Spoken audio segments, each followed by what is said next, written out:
A paz do Senhor, meus irmãos, é uma bênção nós podermos estar juntamente novamente, nessa oportunidade, dia 23 de agosto, para a nossa live do CETADEB CFJP número 19. É uma bênção. Eu quero ler aqui o texto que está no livro de Daniel, capítulo de número 1. O texto diz assim, a partir do versículo 2. E o Senhor entregou nas suas mãos a Joaquim, rei de Judá, e uma parte dos utensílios da casa de Deus, e ele os levou para a terra de Sinar, para a casa do seu Deus, e pôs os utensílios na casa do tesouro do seu Deus. E disse o rei a Aspenaz, chefe dos seus eunucos, que trouxessem alguns dos filhos de Israel e da linhagem real e dos nobres, jovens em quem não houvessem defeito algum, formosos de aparência e instruídos em toda a sabedoria e sábios em ciência e entendidos no conhecimento, e que tivessem habilidade para viver no palácio do rei, a fim de que fossem ensinados nas letras e na língua dos caldeus.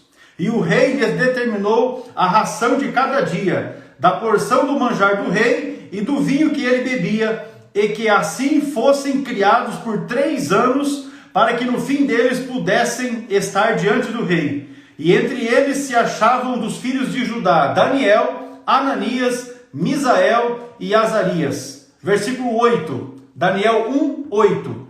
E Daniel assentou no seu coração não se contaminar com a porção do manjar do rei, nem com o vinho que ele bebia. Portanto, pediu ao chefe dos eunucos que lhe concedesse não se contaminar. Ora, deu Deus a Daniel graça e misericórdia diante do chefe dos eunucos. Palavra do Senhor para esta oportunidade, apenas para a reflexão de que é possível servir a Deus, ser fiel a Deus e não se contaminar com as coisas deste mundo. Retornando então, nós estamos nesta que é a live do CETADEB, a CFJP número 19. Queremos aqui parabenizar a todos os irmãos e também agradecer a todos os irmãos que participaram da promoção do curso de capelania que nós sorteamos na quarta-feira, não é? Curso de capelania. Este foi o material do curso que nós sorteamos entre todos aqueles que compartilharam a imagem que nós estávamos utilizando para fazermos esse sorteio no perfil do CETADEB aqui no Instagram. Também dizer para vocês que está à disposição o curso para a formação de jovens pentecostais. Curso para a formação de jovens pentecostais é um módulo, são 296 páginas de conteúdo, onde nós aqui tratamos de assuntos que são úteis, necessários, importantes, inclusive para o dia a dia da nossa juventude pentecostal. Então você que é um líder de jovem, ou mesmo você que é um jovem que deseja estar realizando o nosso curso para a formação de jovens pentecostais, você pode deixar aí nos comentários uma mensagem que o nosso pessoal da secretaria estará em contato contigo já a partir de amanhã, segunda-feira, para que você seja instruído de como se inscrever, como receber o material. Lembrando que, se você é o pastor de uma igreja, se você é líder de um departamento de jovens na igreja, você pode formar uma classe, um núcleo, com um grupo de jovens da sua igreja e assim reunir uma vez por semana e estar estudando o conteúdo do módulo que nós ora estamos ofertando. Nós inclusive estamos realizando um trabalho promocional deste curso para os nossos alunos, para os membros aqui do nosso CETADEB, aqueles que já estão conosco, que fazem o curso de teologia básico, médio ou avançado, ou qualquer outra modalidade dos nossos cursos ministeriais. Você também pode estar realizando o curso para a formação de jovens pentecostais de forma individual, assistindo às aulas através da nossa plataforma de cursos online. Nós disponibilizamos, na verdade, as aulas, as videoaulas dos nossos cursos, todos eles, básico, médio, avançado.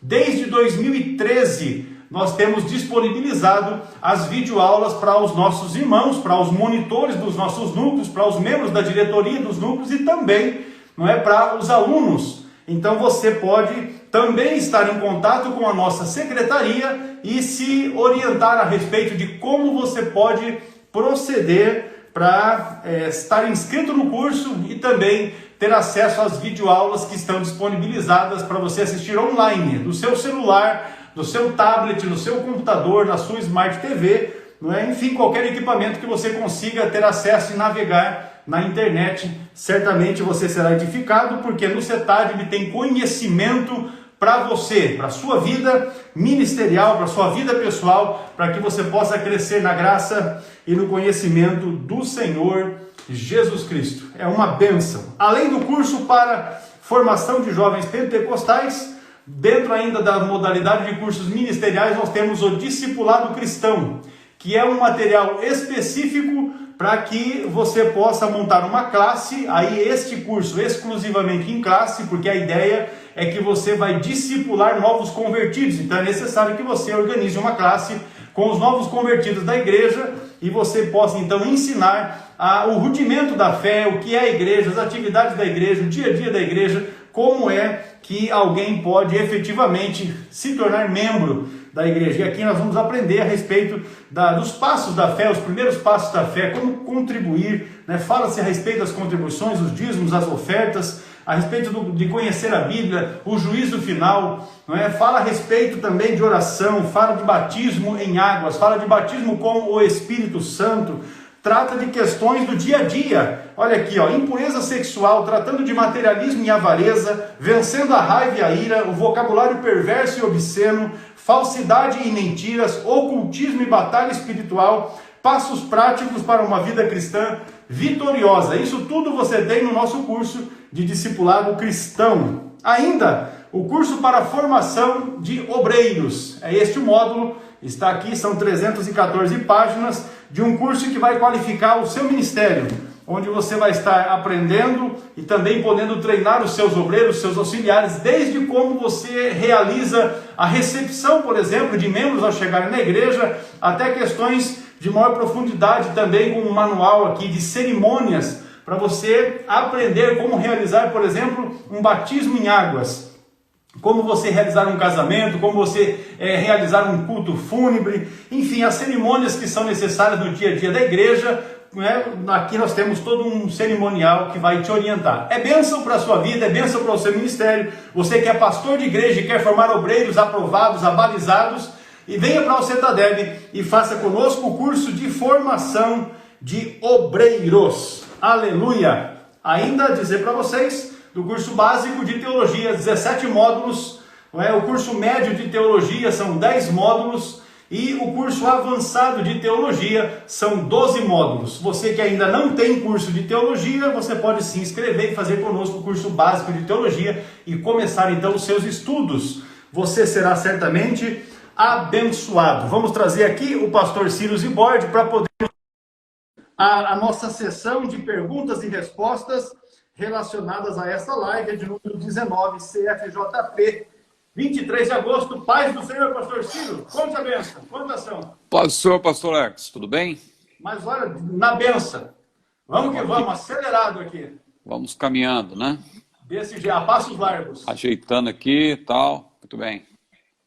Maravilha. Tá aí, ó, o Bruno Saraiva está dizendo a mensagem que esta semana está começando o curso com a gente. Maravilha. Deus abençoe, Bruno. Bons estudos para você. Maravilha. Certamente você será abençoado. Pastor Ciro, nós ficamos, na verdade, na live de quarta-feira com uma quantidade de perguntas, né, para hoje. E ainda temos uma quantidade que foi produzida na live de quarta-feira que nós vamos deixar para a próxima semana. Mas nós vamos iniciar, então. Vamos iniciar aqui pela pergunta do Costa, do Marivaldo Costa, que a pergunta dele está relacionada com a escatologia. Ele diz assim: no milênio, qual a sentença para quem pecar? Muito bem, uma alegria participar mais uma vez dessa live do nosso CETADB, o centro teológico que mais cresce no Brasil. E nós vamos aí, com a graça de Deus, procurar responder essas perguntas que têm sido uma bênção, né, para todos nós. Agradecemos aos nossos queridos irmãos e irmãs que fazem essas perguntas, porque vocês ajudam também outras pessoas que estão interessadas e que às vezes não perguntam, mas têm a mesma dúvida, né? Então, nosso querido Marivaldo pergunta se no milênio qual a sentença ou a punição, né? Mais propriamente para quem pecar. Bom, é bom que se diga que só haverá punição porque haverá prevalência do pecado. Agora, como que isso acontecerá se a igreja já vai estar glorificada? A igreja já vai estar numa condição, né? Jesus já terá vindo, os mortos em Cristo já terão ressuscitado. Mas alguém dirá, que pecado é esse? É o pecado relacionado com os povos naturais. A gente não vai explicar aqui, mas você pode, lá no próprio YouTube do CETADB, né, você vai encontrar lá uma série de lives, tem uma playlist lá sobre as nossas lives, perguntas escatológicas, e você vai ver lá na sequência várias perguntas, inclusive algumas delas sobre o milênio. E você vai entender por que no milênio haverá a subsistência de dois povos, a igreja glorificada e os povos naturais, que vão participar do reino milenial. Quando a gente fala de pecado, prevalência do pecado no milênio, que é um reinado de Cristo na terra, é a prevalência do pecado nos povos naturais. Que a igreja, claro, ela poderá até interagir com esses povos naturais, até porque Jesus, quando ressuscitou, ele também interagiu com seus discípulos, né? Ele não estava mais sujeito às leis da natureza, mas ele interagia. A igreja, da mesma forma, vai ter um corpo semelhante ao de Jesus, como a Bíblia diz, então ela poderá sim, em algum momento, interagir com esses povos naturais. Agora, esses povos naturais, a condição deles no milênio será uma condição parecida, humanamente falando, com o que nós temos hoje. A diferença é que eles vão ter um rei justo, um rei verdadeiramente justo, um rei que julga com justiça. Hoje nós temos justiça, nós temos as várias instâncias, né, do judiciário, né? Você tem o STF, você tem aí várias instâncias, mas muitas vezes você não vê, pelo menos do nosso ponto de vista, a gente não vê que os casos são tratados com o mesmo rigor da lei, de acordo com a Constituição. Há casos e casos, depende da interpretação, para uns a interpretação vale, para outros não vale. Então, tem muita coisa aí que a gente vê hoje em dia que não vai acontecer quando Cristo reinar. Porque ele vai ser um rei justo, justo mesmo. A verdadeira justiça só vai existir realmente no reinado de Cristo. A verdadeira aplicação da justiça. Porque hoje, você sabe que tem aí várias brechas na lei, dependendo da lei, se o advogado é bom e tal, e às vezes tem corrupção no meio. Bom, não estamos aqui falando de nenhum caso específico, mas falando que a gente ouve o dia todo aí, quem acompanha o noticiário, né? Muito bem, então, haverá punição porque haverá prevalência do pecado. Satanás, o tentador, ele vai estar preso, a Bíblia diz. Mas a natureza caída continuará a mesma. Isaías 65:20 está escrito, não haverá mais nela, né? Quando Cristo reinar, né? Na cidade, no mundo não haverá mais criança de poucos dias, nem velho que não cumpra os seus dias, porque o jovem morrerá de 100 anos, mas o pecador de 100 anos será amaldiçoado. Olha aí, o pecador de 100 anos será amaldiçoado. Então haverá pecado, haverá atividade pecaminosa. Claro que em razão das bênçãos do reinado, da presença pessoal de Cristo, tal atividade será bem pequena. Uns casos aqui, outro ali, penso. E haverá também um grande temor de pecar. Por quê? Porque o Senhor agirá com rigor e justiça. Como eu falei, justiça de verdade em relação àqueles que pecarem, porque ele vai reger, a Bíblia diz lá em Apocalipse 19, versículo 15, o justo juiz, Jesus, vai reger o mundo com vara, vai reger as nações com vara de ferro, ou seja, com justiça, no rigor da lei. Então, agora chegamos na resposta que o irmão precisa, mas eu tinha que contextualizar. Qual a punição a quem pecar? A Bíblia não tem, claro, muitas especificidades sobre isso. Agora, tem um texto lá de Zacarias, capítulo 14, versículo 17, que diz que acontecerá que se alguma das famílias da terra não subir a Jerusalém para adorar o rei, o Senhor dos Exércitos não virá...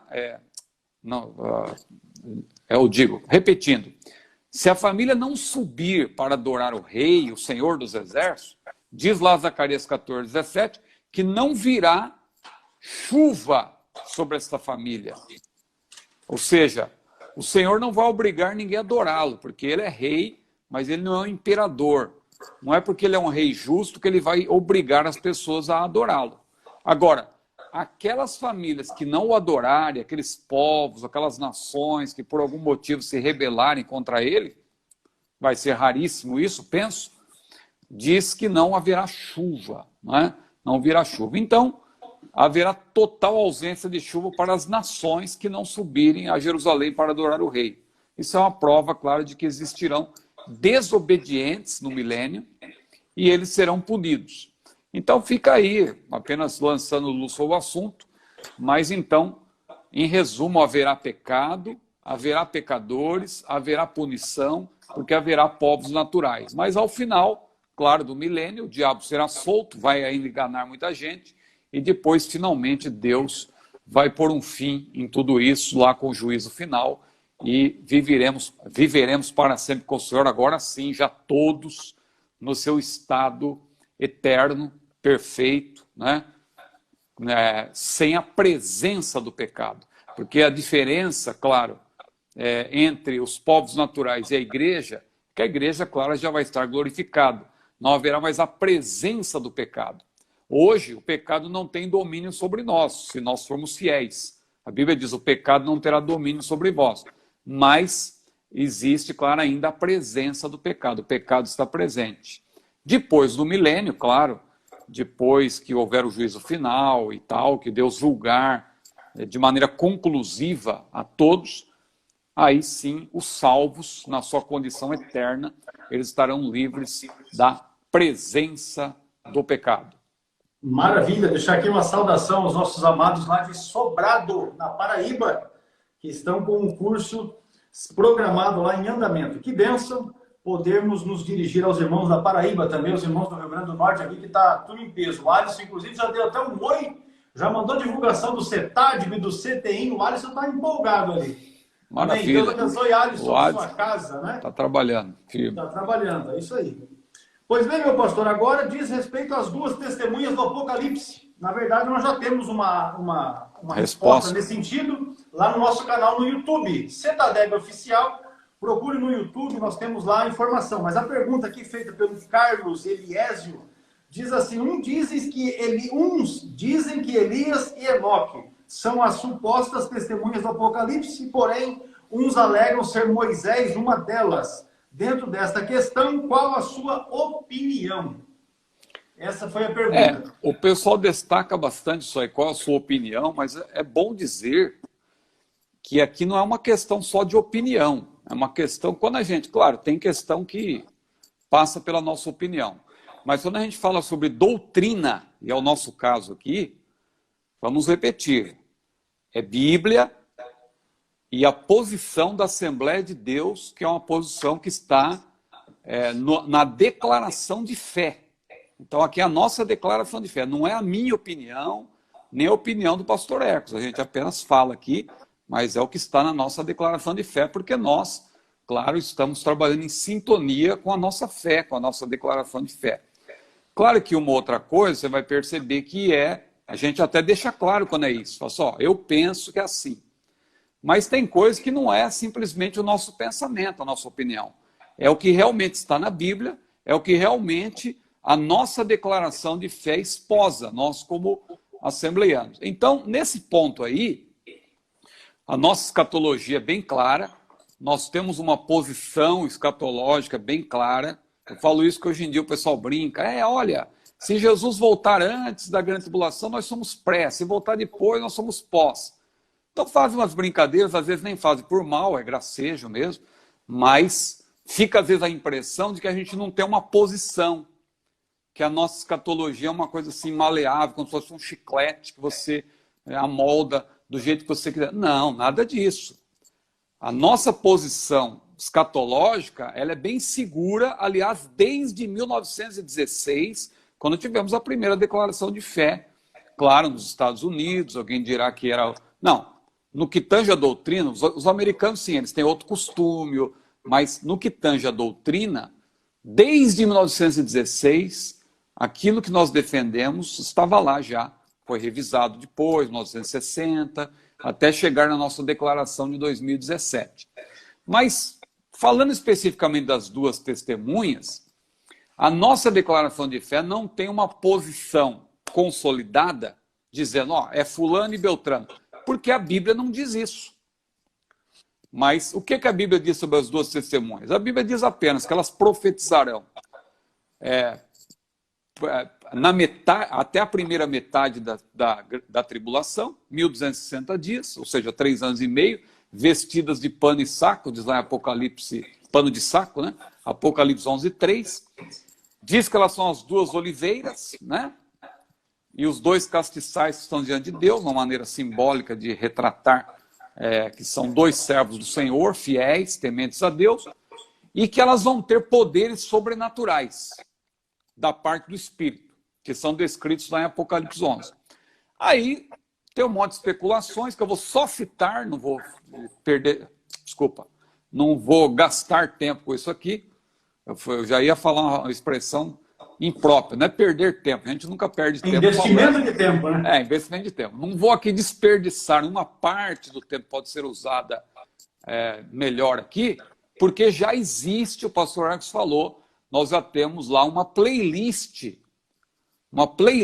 no YouTube, com várias lives, inclusive uma resposta longa mesmo, sobre as duas testemunhas. Lá a gente diz o seguinte, ó, que tem Pedro e Paulo foram candidatos. Os preteristas diziam, né? Porque Pedro, até o capítulo 12 de Atos, é o protagonista, depois é Paulo. Então, já disseram que foi Pedro e Paulo. Mas são os irmãos preteristas. Elias e João Batista, porque João Batista também foi chamado de Elias. Só que lá em Malaquias 4 diz que o Elias virá ali por ocasião da segunda vinda. E João Batista veio por ocasião da primeira. Então, quem defende essa suposição diz que virão dois Elias, o Elias do Antigo Testamento e o Elias do Novo Testamento, que é justamente João Batista, né? Enoque e Elias, porque os dois não morreram e tal, e aí, como as duas testemunhas vão morrer na grande tribulação, então, tal, eles têm que voltar para morrer. Ora, mas todos que forem arrebatados também não vão morrer, pode ser qualquer um daqueles que forem arrebatados também. Né? Se eu e o pastor Hercos, por exemplo, formos arrebatados antes de passarmos para a glória, a gente pode ser as duas testemunhas também. Né? Pode ser que não. Já pensou eu e o pastor Hercos voltando com as duas testemunhas? Né? Rapaz, o povo vai estar enrolado, hein? Então é complicado. Moisés e Elias também, né, são candidatos. Mas veja, tudo isso é suposição, irmãos. A Bíblia não diz. Então, concluindo, eu creio, agora falando da minha posição, né? Eu creio que as duas testemunhas serão dois profetas que nunca vieram ao mundo. Né? Porque João Batista foi Elias da primeira vinda. A Bíblia diz lá, em Malaquias 4:5. Ainda virá outro Elias, claro, para a segunda vinda, e vai ter um companheiro. Agora, esse segundo Elias que vem, não quer dizer que ele seja o profeta Elias, que o próprio João Batista, Jesus falou. Ele é o Elias que haveria de vir. Então, Jesus deixa claro que não é literal.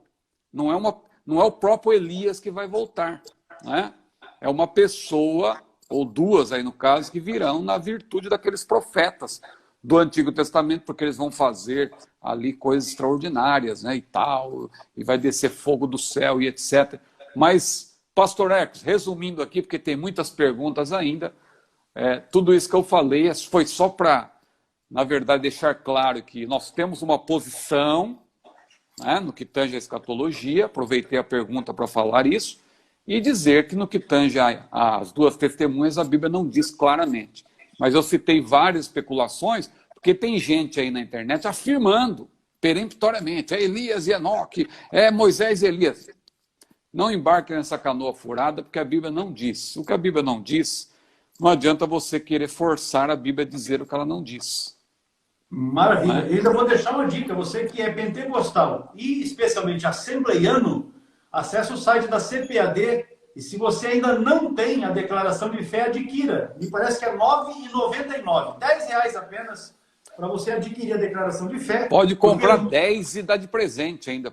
De fato, porque ali tem um estudo bem amplo, né, de vários temas, as doutrinas, aquelas que são defendidas pelas Assembleias de Deus, e certamente se você estiver embasado na Palavra de Deus, tendo a luz que é lançada deste material que foi produzido pela nossa Convenção Geral, você vai ter a compreensão mais clara a respeito de vários temas que muitas vezes são dúvidas apresentadas aqui nas nossas transmissões e vai certamente te auxiliar.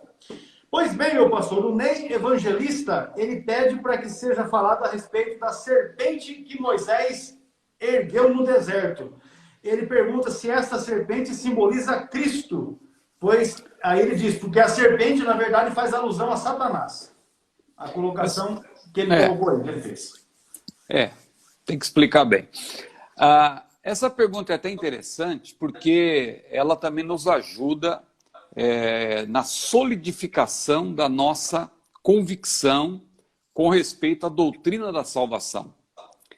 Porque a gente tem falado aqui, tivemos outras lives em que nós falamos da nossa questão dos 5 pontos, né, que os pentecostais defendem, que foram formulados pelos arminianos, confirmados pelos wesleyanos e chegaram até hoje, e nós temos essa posição de defender os 5 pontos da nossa soteriologia, os 5 pontos que nos ajudam a lembrar de todos os pormenores dessa doutrina fascinante. A doutrina, o estudo da soteriologia, na verdade, se você estudar aquele livro da CPAD, a Teologia Sistemática Pentecostal, que tem Antônio Gilberto como editor, você vai ver que ele escreveu também o capítulo de soteriologia. E lá ele apresenta 20 doutrinas soteriológicas. É algo pormenorizado, né? Doutrina da expiação, doutrina da propiciação, e etc. E graça, e fé, e arrependimento.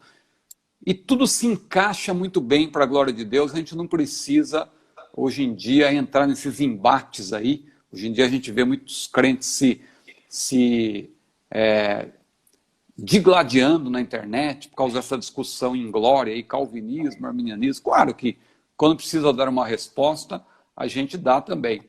Mas não precisa entrar nessas provocações, porque a gente percebe o tempo todo o pessoal querendo provocar, pessoal que ainda está no passado, né? Tem gente que está no passado ainda. Tem alguns irmãos calvinistas, com todo respeito, que eles vivem no passado, eles falam dos assembleianos como aqueles irmãozinhos. Outro dia eu vi um mestre aí, calvinista, os irmãozinhos assembleianos. Parece que a gente é um bando de coitadinho, que não tem estudo, que não tem cultura.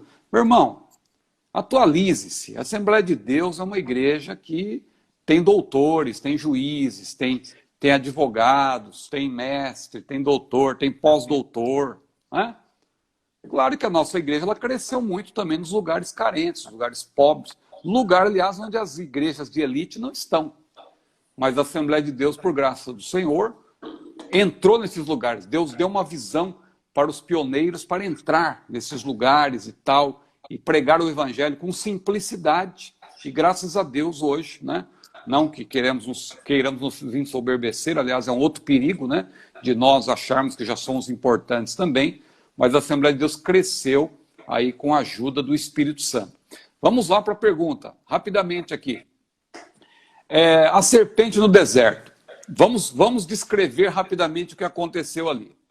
A serpente de metal que foi levantada no deserto, nos dias de Moisés, salvou a vida, né? As pessoas que olhavam para aquela serpente, que tinham sido mordidas de cobra, Deus permitiu ali também que aquelas pessoas fossem mordidas de cobra, e depois, de maneira indistinta, para todos que olhavam para aquela serpente, foi permitido que aquelas pessoas também fossem curadas, indistintamente. Então, olha que interessante, quando eu falei que isso lança a luz sobre a nossa fé, a nossa convicção sobre a salvação, é que ali não havia nenhuma condição prévia para se olhar para aquela estatueta. Qualquer pessoa mordida por cobra, naquela ocasião, o texto está lá em Números, capítulo 21, não há tempo que descrever pormenorizadamente, mas qualquer pessoa, sem exceção, mordida por uma serpente, podia olhar para aquele exemplar de metal de serpente, né, e ficar vivo. Diz lá, só para citar um versículo, Números 21, 9. E era que, mordendo alguma serpente alguém, olhava para a serpente de metal e ficava vivo. Qualquer pessoa. Ou seja, ninguém precisou ser escolhido ou eleito.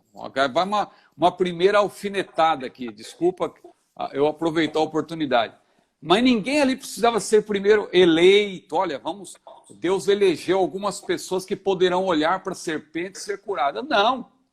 Qualquer pessoa mordida por cobra, não precisava ter sido eleita antes, escolhida. Vamos escolher aqui um grupo. Deus escolheu aqui algumas pessoas que vão poder olhar para a cobra de metal, né, para ser curada. Não. Ninguém precisou ter sido escolhido e eleito previamente dentre os mordidos para poder olhar para a serpente de metal. Outra coisa, todas as pessoas mordidas da cobra podiam escapar da morte se olhassem, né, como eu falei. Da mesma forma, agora sim, estão vindo para aplicação já. Da mesma forma, o Senhor Jesus foi levantado, ainda não estou respondendo, mas estou dizendo que da mesma forma, o Senhor Jesus foi levantado para salvar a todos os pecadores. A Bíblia é clara. Jesus é o Salvador do mundo. Ele não é Salvador de algumas pessoas ou de um grupo seleto de eleitos. Não. Ele é o Salvador daqueles que se chegam a Ele. Não estou pregando aqui também universalismo. Que o universalismo diz que todos serão salvos indistintamente. Jesus não ensinou isso. Jesus falou que a porta é estreita, entrai pela porta. Porque estreita é a porta, apertado o caminho que conduz à salvação, e são poucos que andam por ele. Então é preciso entrar pela porta. Agora, só escaparam da morte os que olharam para a serpente de metal, repito. Da mesma forma, a vida eterna é para os pecadores que creem em Jesus verdadeiramente. E nele permanece, porque o Senhor pode salvar perfeitamente, diz lá em Hebreus 7:25, os que por ele se chegam a Deus. Agora, cheguei na resposta finalmente. Afinal, a serpente levantada no deserto tipifica o quê? Porque ela é um tipo, né? A serpente é um tipo. Ela tipifica, o tipo tem um antítipo, né? Qual seria o antítipo desse tipo? Você sabe o que é tipo. O tipo é uma metáfora que aponta para o futuro. Ou seja, o tipo tem uma relação com a história. Quando a gente fala, por exemplo, de José. José é tipo de Cristo, porque ele aponta para Cristo, no futuro. O tabernáculo também tipifica Cristo, tipifica a igreja. Por quê? Porque aponta para o futuro. Ou seja, sempre tem um elemento histórico. De modo geral, a serpente, o irmão até falou aí na pergunta, a serpente representa Satanás, de modo geral. Mas não vai você pensar que toda vez que você encontra serpente na Bíblia, é o diabo. Não necessariamente. Porque o que dá a significação para o texto é o contexto, não é o étimo. Veja que o próprio diabo é chamado daquele que anda em derredor como leão.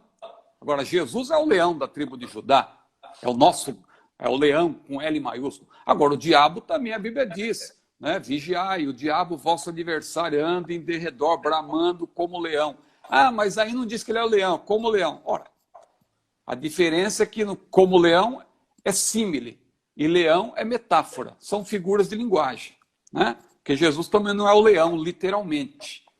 O leão representa Cristo. Da mesma forma, o leão, nesse caso, representa Satanás.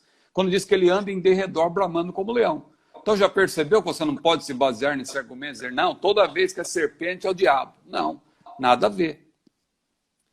Mas, então, irmão Ciro, onde que o irmão quer chegar? Essa serpente aí, é Jesus, então? Bom, o que a gente pode interpretar, fazendo aqui uma exegese? Se você ler João 3:14, o texto que diz... Vamos ler esse texto, pastor Hercos, por gentileza. E como Moisés levantou a serpente no deserto, assim importa que o Filho do Homem seja levantado, para que todo aquele que nele crê não pereça, mas tenha vida eterna. Veja que a ênfase está em levantar, estar numa posição para que todos possam olhar. Foi o que aconteceu com Jesus, quando ele foi levantado na cruz. Então, o que a Bíblia está querendo dizer aí? Que da mesma forma que aquela serpente de metal foi levantada para que as pessoas, todas as pessoas que olhassem para ela fossem curados, da mesma forma, quem olhar para Jesus é curado. Agora, então, alguém dirá, aquela serpente representa Jesus, irmão Ciro? Chamar Jesus de serpente? Que absurdo! Não.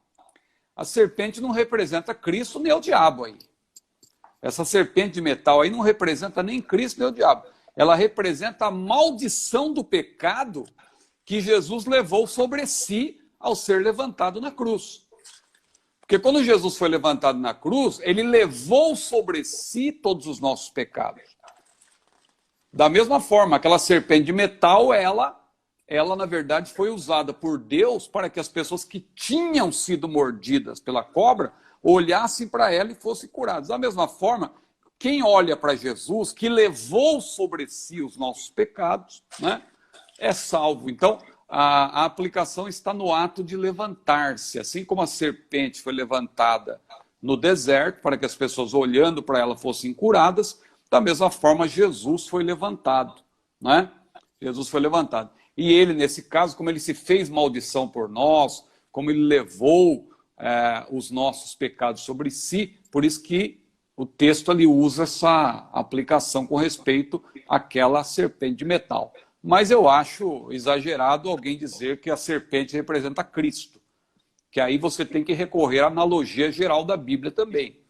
Nesse caso, você sabe que tem tipos de... Outro dia eu ouvi um irmão, por exemplo, falando do Espírito Santo e comparando o Espírito Santo a um cachorro. Veja, porque o cachorro ele tem um faro aguçado e tal, e meu irmão e o Espírito... Veja, aí, claro, o irmão na sua simplicidade...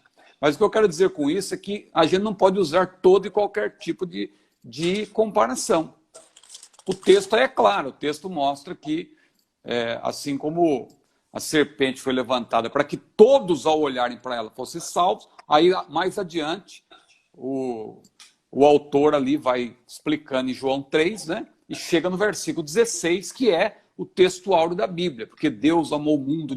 Veja como eu fiz questão de dar aquela ênfase no início, de que não houve uma condição prévia, não tinha que ter sido eleito, porque justamente a Bíblia diz que Deus amou o mundo de tal maneira. E não vai você pensar que mundo ali é todos os tipos de pessoa, mundo ali é a totalidade do mundo.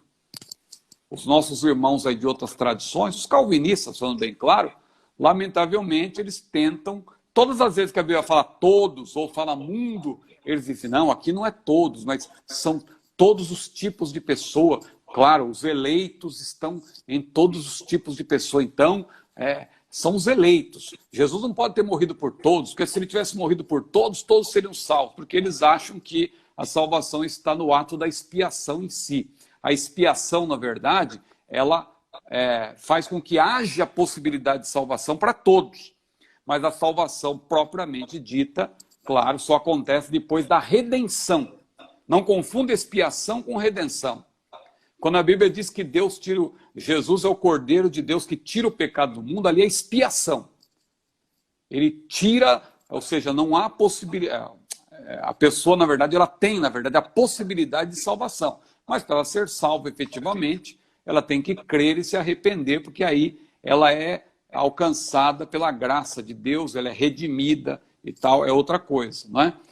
Bom, pastor Herpes, creio que... Claro. Ficou podemos bem claro ir adiante. Aí. Com certeza. Dá uma saudação especial ao pastor Evandro, que sempre está conosco. E lembrar que os tocantinenses também estão conosco. Deus abençoe, pastor Evandro. Pastor e professor Evandro, né? Esse daí, esse mesmo. Pois vamos lá. O Giovanni Aragão, ele faz uma colocação e a pergunta: a salvação no Antigo Testamento era pelas obras da lei ou pela graça também? Se era pela lei, então eles tornavam-se ou tomavam-se merecedores da salvação por guardar a lei. Outra coisa, o sábado não faz parte desses preceitos morais. Vamos começar aqui de uma maneira bem objetiva para que seja entendido. Salvação sempre, não é só hoje, sempre é pela graça de Deus. Nenhum ser humano pode salvar-se a si mesmo. Então essa afirmação de no Antigo Testamento a salvação era pela lei. Não existe salvação pela lei. Toda e qualquer salvação é pela graça, porque a salvação não depende do ser humano. A salvação é de Deus. Quem dá a salvação é Deus. Se a salvação é divina, sobrenatural, não sou eu que fazendo qualquer obra que vou me salvar.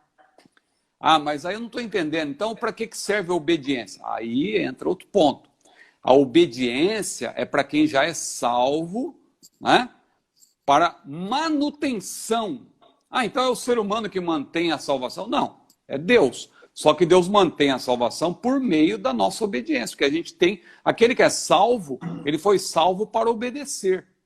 E aí a gente pode até citar, né, rapidamente, já que a gente falou bastante aqui em escatologia também, que nós somos dispensacionalistas e tal, dispensacionalistas clássicos. Se você der uma passada por todas as dispensações, você vai ver, passando por todas as dispensações, que a salvação sempre foi pela graça e Deus sempre estabeleceu condições para o ser humano continuar salvo e não perder essa dádiva maravilhosa que Deus lhe deu pela graça. A salvação sempre é dada pela graça e é preciso obedecer em qualquer tempo, em qualquer momento, você vê isso na Bíblia. Então vamos começar rapidamente pela dispensação da inocência, Adão e Eva. Adão e Eva já estavam previamente salvos, estavam naquela condição, no seu estado original, previamente salvos. O Senhor salvou, claro, estavam salvos no seu estado perfeito. Mas qual era a condição para eles permanecerem ali no paraíso, permanecerem com essa dádiva maravilhosa? Obedecer. E eles desobedeceram. Quando eles desobedeceram, o que aconteceu? Perceberam que estavam nus e tal. Para resumir, Deus teve misericórdia, aí veio, digamos, uma outra dispensação. O que é dispensação? É um período, vamos dizer assim, quando Deus trata com o ser humano e estabelece condições. Deus é o mesmo, Deus não mudou, mas Deus sempre salva pela graça e estabelece condições para que a pessoa permaneça com essa dádiva maravilhosa, a salvação, não é? Que é sempre pela graça de Deus. Então veja bem, na dispensação da consciência, o ser humano já tinha consciência do pecado, não era mais aquele estado da inocência. Deus também teve misericórdia, Deus perdoou Adão e Eva por causa da desobediência, mas aí o que aconteceu? Houve crescimento, né? Porque Deus falou crescei, multiplicai-vos, né? Crescei e multiplicai-vos, foram nascendo filhos, né? E aí o que aconteceu? A humanidade, de maneira geral, desobedeceu a Deus. Afastou-se de Deus. Claro, houve aqueles que buscaram a Deus, o próprio Enoque andou com Deus, Noé, a Bíblia diz que ele andava com Deus, houve uma linhagem piedosa. Mas a grande maioria se desviou do Senhor. E por isso Deus mandou o dilúvio. Então você percebe, as pessoas eram salvos pela graça, mas aqueles que desprezavam essa salvação preciosa, que eram desobedientes, elas depois foram punidas por causa do dilúvio. Aí veio a chamada dispensação do governo humano, depois do dilúvio, Deus fez aquela aliança com Noé, a humanidade também se ensoberbeceu, quis construir uma cidade, uma torre, a Torre de Babel, para fazer um nome e tal. Aí Deus puniu de novo, espalhamento dos povos. E aí está inclusive a explicação para o elo perdido da linguística. Quem estuda a linguística vai lá, fala toda a origem dos idiomas e tal, e anglo-saxão, não sei o quê, mas eles não sabem quando que as línguas foram separadas, quando foram divididas. Está na Bíblia. Eles desprezam a Bíblia, mas está lá em Gênesis 11. A Bíblia é clara quando a Bíblia fala ali que Deus espalhou, né, as pessoas, né, foi ali que houve o espalhamento das línguas. Na dispensação do governo humano. Aí veio a dispensação patriarcal, salvação também pela graça. Abraão, Isaac, Jacó, José obedeceram a Deus, mas por desobediência ali da maioria também houve a escravidão no Egito e tal, mas aí veio outra dispensação. Deus mandou Moisés como libertador. Aí Deus deu a lei, Deus libertou o povo, né? Deus deu a lei. Mas a salvação propriamente dita é uma dádiva de Deus, é pela graça de Deus. Mas e a lei? A lei é para os que eram salvos, para eles permanecerem salvos. Não é? A Bíblia diz, chegai-vos a Deus e chegará a vós. A Bíblia diz lá em Crônicas que Deus está conosco enquanto estivermos com Ele. Se nós o deixarmos, Ele também nos deixará. A Bíblia é muito clara. Se o meu povo, que chama pelo meu nome, se humilhar e orar, e buscar a minha face, e se converter dos seus maus caminhos, então ouvirei dos céus e perdoarei os seus pecados e sararei a sua terra. Agora estarão atentos os meus olhos, abertos os meus ouvidos, à oração desse lugar. Veja, se o meu povo. Então tem que ter também humilhação, tem que ter obediência. E aí chegamos finalmente na dispensação da graça, hoje, também conhecida como dispensação do Espírito Santo. Mesma coisa, nós somos salvos pela graça, mas nós nos mantemos salvos pela obediência. Você sabia que até Jesus obedeceu? A gente costuma dizer, não, tudo é pela graça. Sim, mas também é pela obediência. Porque eu vou ler 2 versículos para concluir, pastor Ecos. Essa resposta, desculpa se está muito longa, mas é importante esclarecer. Vou pedir ajuda do irmão aí, por gentileza. Romanos 5:19. Romanos 5:19. Já estou chegando aqui, desfolhando a minha Bíblia de estudo pentecostal. Bora lá. 5:19 diz assim, ó. Porque, como pela desobediência de um só homem, muitos foram feitos pecadores, assim, pela obediência de um, muitos serão feitos justos. Esse homem que desobedeceu, quem é? Adão. Por causa da desobediência de Adão, o pecado entrou no mundo. Por um homem entrou o pecado no mundo, diz a Bíblia. Mas pela obediência de outro homem, quem é esse outro homem aí? Jesus.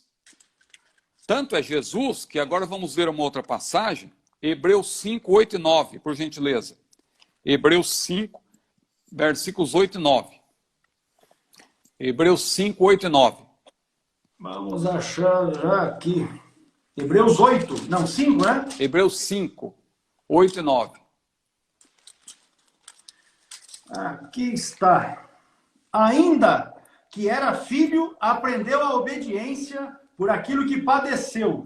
E, sendo ele consumado, veio a ser a causa de eterna salvação para todos os que lhe obedecem. Então, a Bíblia está falando de Jesus. Ainda que ele era filho, ele aprendeu a obediência. E olha o que diz o versículo 9. Sendo ele consumado, veio a ser a causa de eterna salvação para quem? Para todos aqueles que lhe obedecem. Olha que interessante. Então, a manutenção da nossa salvação é pela obediência. A salvação, então, respondendo à pergunta do nosso irmão, a primeira parte, né? Tem ainda a parte do sábado que eu vou responder rapidamente. Mas a salvação, ele disse que no Antigo Testamento era pelas obras. Então, não. A salvação não era pelas obras. A salvação era pela graça. Em qualquer momento, a salvação sempre. Porque o ser humano não pode salvar-se a si mesmo. Sempre pela graça. Só pela graça o ser humano pode ser salvo. Então não tem esse negócio de também. Ele colocou aí. Era pelas obras e também pela graça. Não, salvação era só pela graça. O que é pela obediência é a manutenção da salvação. Porque eu preciso, na medida em que eu sou salvo, eu tenho que reconhecer que Deus me salvou, que Jesus me salvou, que Jesus me perdoou. E fomos salvos para ter obras correspondentes a essa preciosa salvação. Como escaparemos nós da Bíblia se não atentarmos para essa tão grande salvação?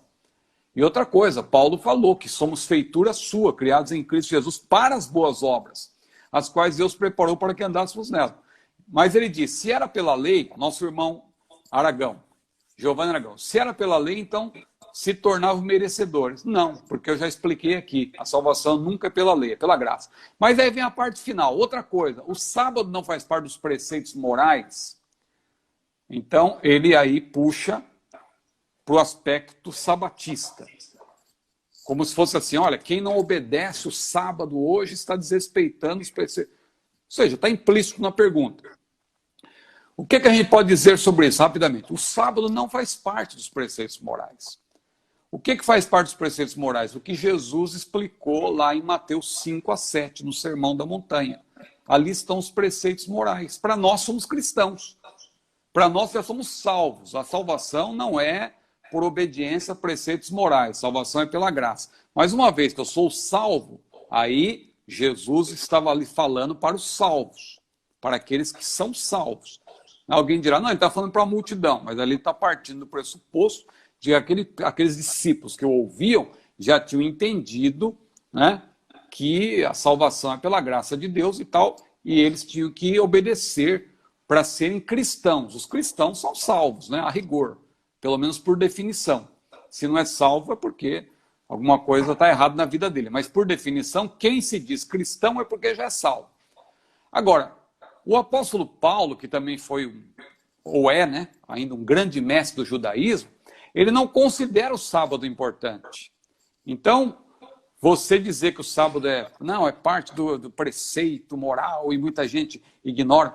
Paulo falou, já citei aqui numa outra live, numa outra ocasião, Gálatas 4, 10 e 11.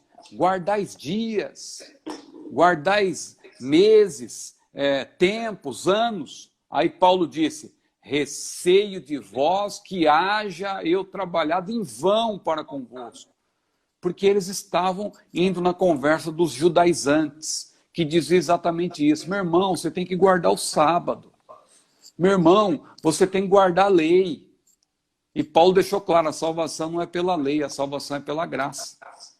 Se eu me mantenho salvo, é pela graça, claro, obedecendo a Deus, mas pela graça. Porque a graça só vai me manter salvo se eu também for obediente. A questão é essa. Não é que a obediência em si está me mantendo salvo. É a graça também. Tudo é pela graça.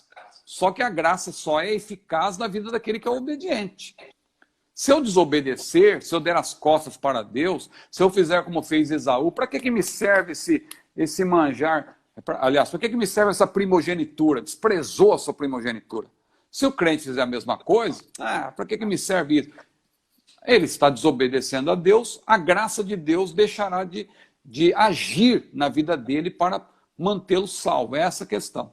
Então, creio que é por aí, pastor Ex. Eu peço perdão até se a minha resposta ficou muito longa. Não, é isso mesmo. Mas é a oportunidade que a gente tem para esclarecer essas questões, que são importantes, não é?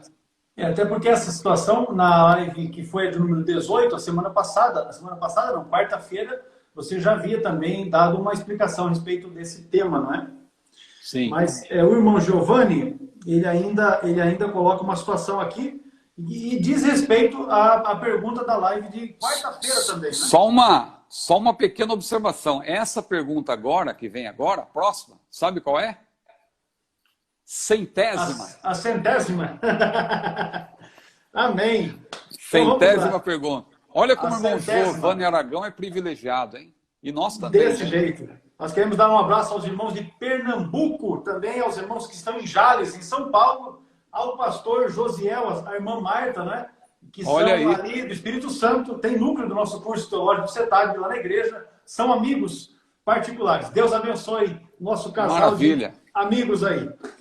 Não devemos guardar a lei porque ela foi dada aos israelitas, mas todas as orientações do Antigo Testamento não foram dadas aos israelitas, então nada no Antigo Testamento serve para nós. É outra coisa. A centésima pergunta aí feita pelo nosso irmão Giovanni Aragão. É mais uma pergunta que é importante, é boa pergunta, porque nos dá a oportunidade de explicar. Então veja bem, a lei mosaica foi dada aos israelitas. A lei mosaica que a gente diz não é que a lei que o Moisés inventou. A gente fala mosaica porque Deus deu a lei a Moisés. Né? A lei é de Deus, na verdade. Foi Deus que deu a Moisés. Né? Então a gente fala de lei mosaica só para dar uma ênfase que era algo lá para os israelitas. A lei mosaica. Não é para nós. Mas então se não é para nós, então aí o irmão chega a essa conclusão. Né? Então quer dizer que o Antigo Testamento não é bem assim. Por quê? Porque a palavra de Deus que está na Bíblia como um todo, Antigo e Novo Testamento, se dirige a 3 povos.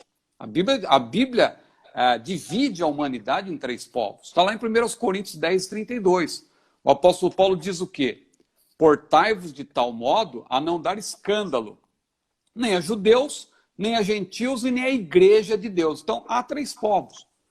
Agora, quando na Bíblia Deus está falando com a igreja, quando Deus está falando com Israel, quando Deus está falando com todos de maneira geral, você tem que interpretar.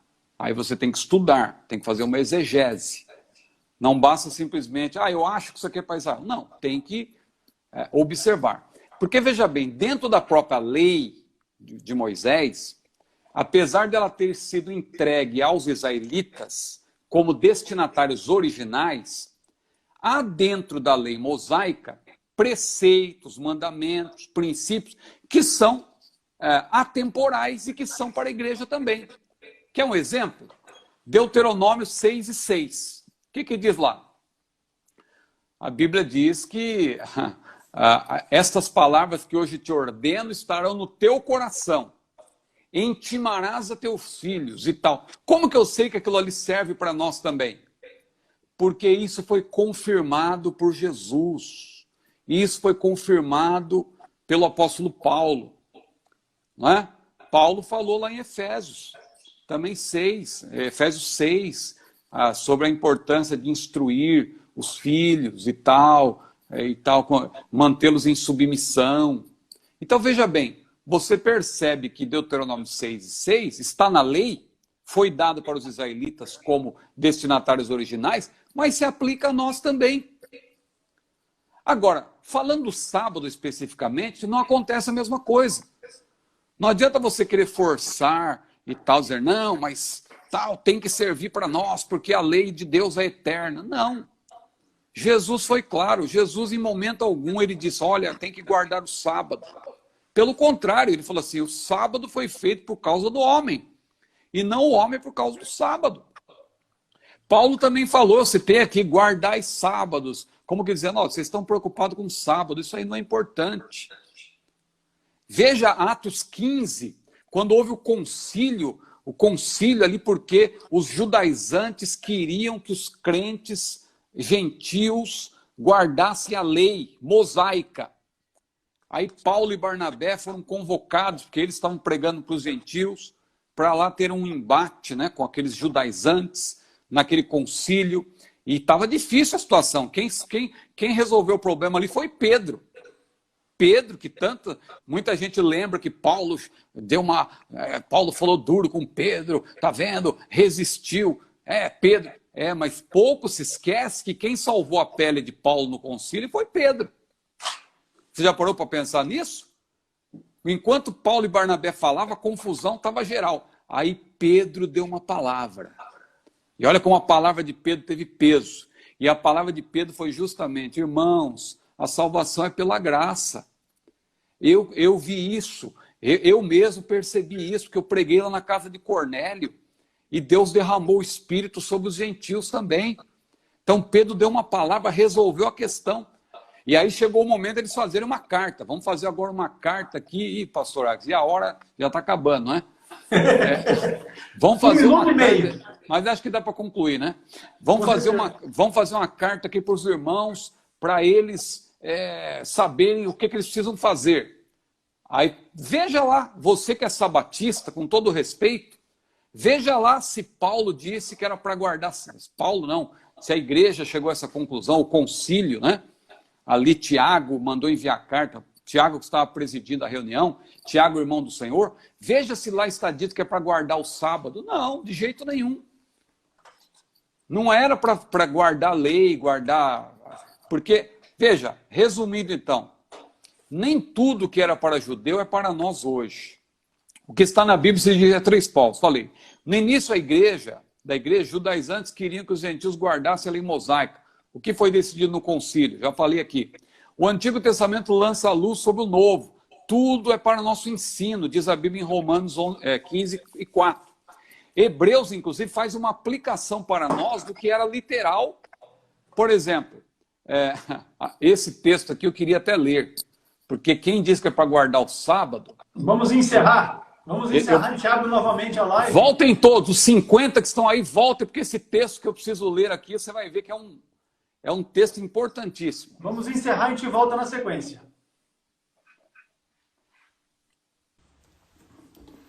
Vamos pedir a compreensão dos irmãos, né? Porque, dada a importância da questão, o assunto, na verdade, ele é um assunto muito importante. Então, dada a importância desse tema, dada a importância desse assunto, a gente pede a compreensão de todos, né, para que possamos só voltar, para que o pastor Ciro possa concluir essa linha de raciocínio que ele está seguindo ali, e com isso estar esclarecendo essa questão. Na verdade, nós temos um grupo de sabatistas que eles acabam insistindo nesse assunto. Nossos alunos, os seguidores, né, estejam atualizados e tenham um embasamento a respeito de, inclusive, de como poder defender-se quando esse assunto for o assunto que entra em questão, que entra em debate. É importante que os nossos amados tenham conhecimento abrangente para poder defender aquilo que crê. Então, nós vamos aqui dar essa oportunidade. Aproveitar, pastor, enquanto os irmãos estão voltando ali, fazer aqui o nosso agradecimento ao pastor Fábio, que é de Goiás, tem número do nosso curso lá na igreja. Também o outro, Fábio do Ceará, que está conosco, os irmãos goianos, cearenses, os mineiros, o pastor Guilherme de Montes Claros, o pastor Welton de Tocantins, parceiro, amigo nosso. Também aqui o nosso irmão Mac, ele é angolano, porém atualmente mora no Distrito Federal. Deus abençoe vocês todos, muito obrigado pela presença de cada um de vocês aqui na nossa live. Não é? Pastor Ciro, pode seguir com o raciocínio, porque os irmãos já estão ali. Olha aí, eu vou continuar, mas, por gentileza, clique aí no coraçãozinho aí, ó, que a gente estava com 50. Vamos ver se a gente chega perto, pelo menos. Vamos lá. Então, só para ver se volta aí esses 50, eu vou só citar rapidamente o que eu já tinha falado, não vou repetir, só para situar. Vai ver alguém está entrando agora.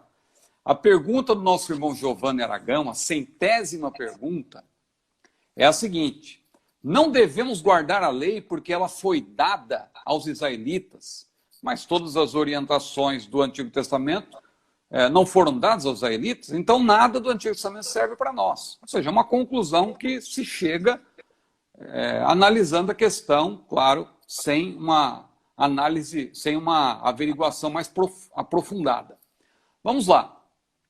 Então, o que eu estava dizendo é o seguinte: primeiro, só para resumir, a lei mosaica foi dada aos israelitas como destinatários originais. Eles são os destinatários originais.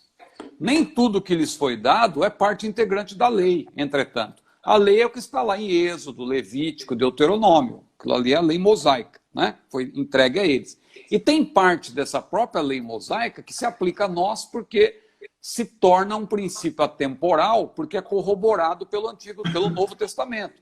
Eu citei aqui o exemplo de Deuteronômio 6, eu poderia citar Deuteronômio 13, que a gente cita muito em apologética, porque aquilo ali tudo tem correspondência no Novo Testamento, então se torna atemporal. É diferente do sábado, eu falei, porque o sábado ele não tem uma correspondência no Novo Testamento, dizendo assim, olha, é a mesma coisa, continue guardando, continue mantendo e tal. Não, pelo contrário, Jesus foi claro a dizer, repito, o sábado foi feito por causa do homem, não o homem por causa do sábado. Ora, se o sábado foi feito por causa do homem, Jesus quer dizer o seguinte, que nós temos domínio sobre o sábado. Não é o sábado que tem que nos dominar. Por isso que Paulo foi claro ao dizer para os Gálatas, olha, vocês estão guardando dias, estão guardando sábados. Ele foi específico. Vocês estão se preocupando em guardar sábados. O cristianismo é diferente, o evangelho é diferente.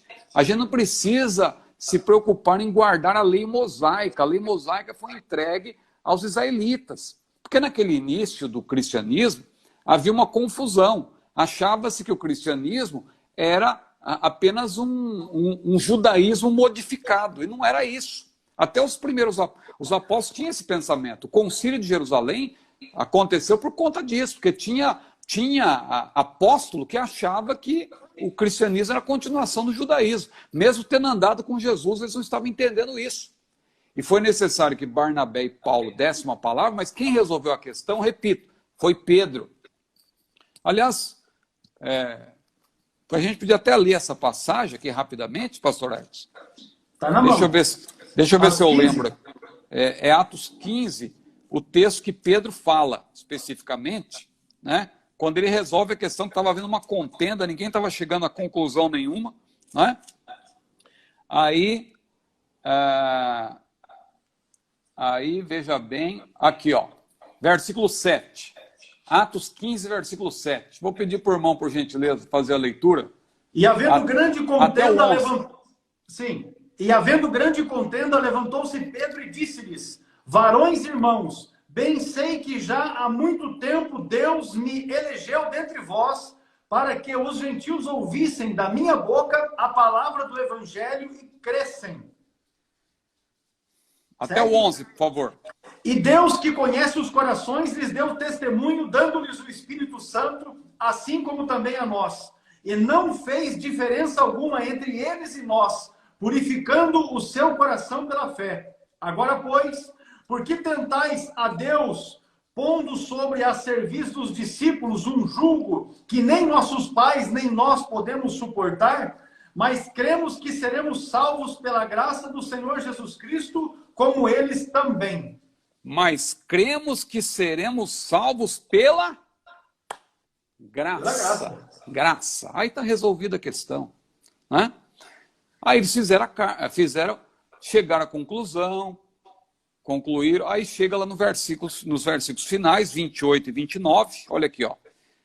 Atos 15, 28 e 29, na verdade pareceu bem ao Espírito Santo e a nós, não vos impor mais encargo algum, senão estas coisas necessárias. 29, que vos abstenhais das coisas sacrificadas aos ídolos, e do sangue, e da carne sufocada, e da fornicação, dessas coisas fareis bem se vos guardardes. Bem vos vá. Ponto final. Não tem nada de sábado. Por quê? O cristianismo não precisa guardar a lei mosaica. Não é? Então o Antigo Testamento, repito, lança luz sobre o Novo Testamento.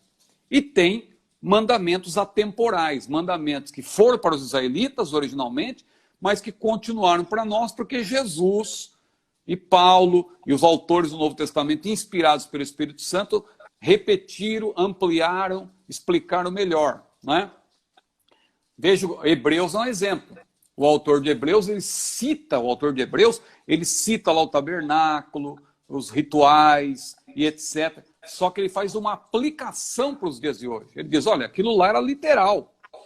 Para nós hoje é uma aplicação. O sumo sacerdote entrava lá e tal, uma vez por ano, no dia de Yom Kippur,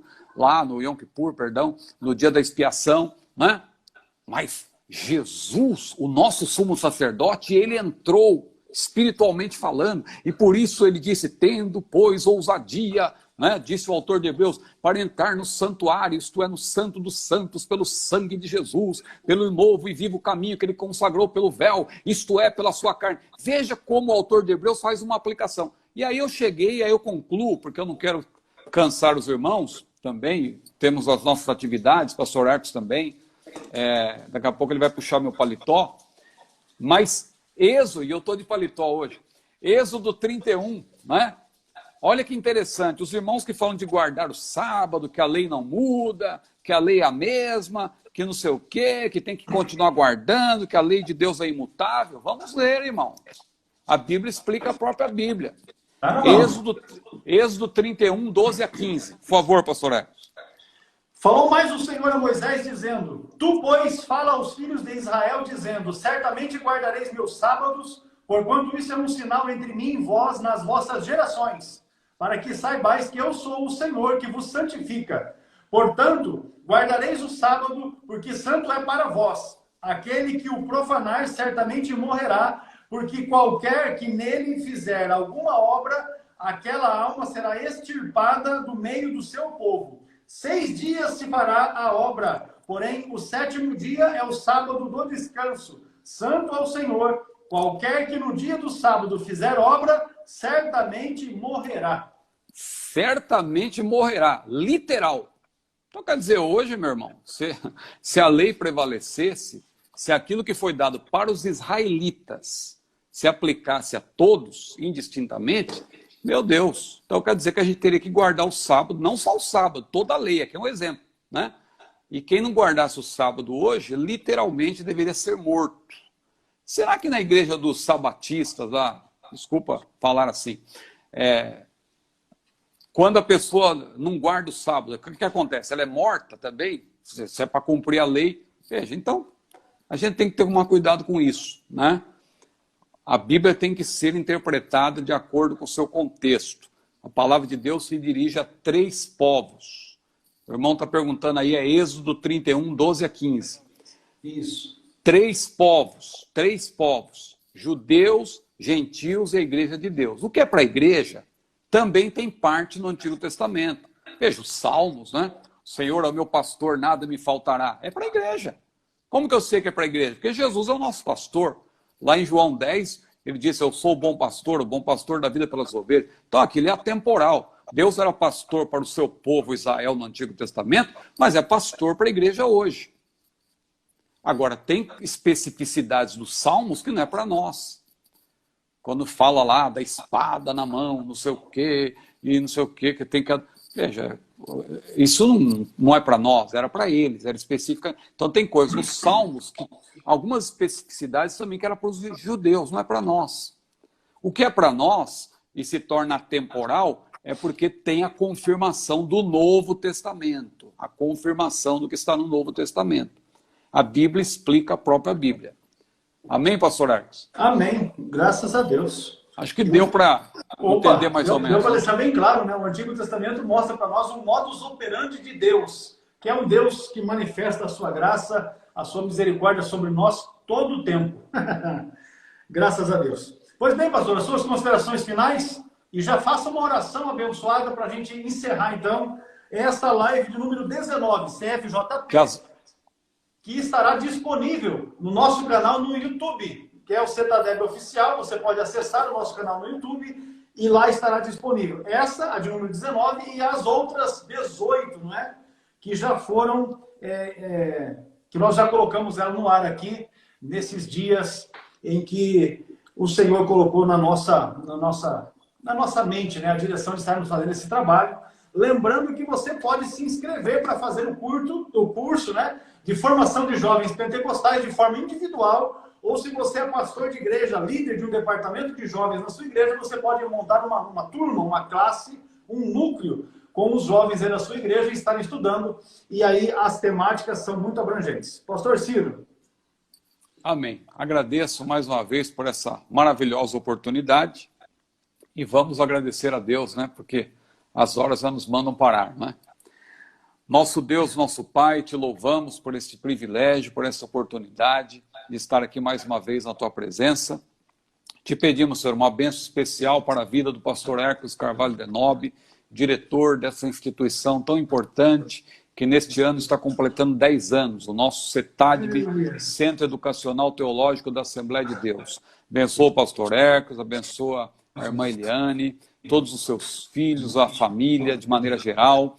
Ó Pai, todos os funcionários do CETADB, os professores, os alunos, ó meu Deus, espalhados pelo mundo, todos os nossos seguidores aqui também no Instagram, lá no YouTube, ó meu Deus, no Facebook, abençoa grandemente. Nós assim te louvamos e te agradecemos, pedindo que tu concedas um domingo abençoado para cada um dos nossos irmãos. Assim nós te louvamos, agradecidos, em nome de Jesus. Amém. Amém. A graça de nosso Senhor e Salvador Jesus Cristo, o amor de Deus, o nosso Pai, e as consolações do Espírito Santo sejam com todos. Todos digam amém. Graças a amém. Deus, quarta-feira, às 22 horas, nós retornamos aqui. Olha só, pastor, fala sobre a teologia liberal. Aí, a respeito do falar em línguas. Quem não fala em línguas, como fica? Aí o outro, eu estava conversando e ele afirmou que não devemos adorar o Espírito. O senhor poderia falar sobre o uso do véu. Rapaz, quarta-feira o negócio vai estar bom. 22 horas, você não pode perder. Compartilhe, não é? Compartilhe aí com os nossos irmãos, com os seus amigos. A live de quarta-feira vai ser uma bênção. 22 horas aqui no nosso canal no Instagram, que é o CETADB. Até lá. A paz do Senhor, saudação para os da sua casa, irmã Luciana, nossa irmã Júlia. Deus abençoe vocês todos. Amém. Paz do Igualmente. Senhor. Paz do Senhor.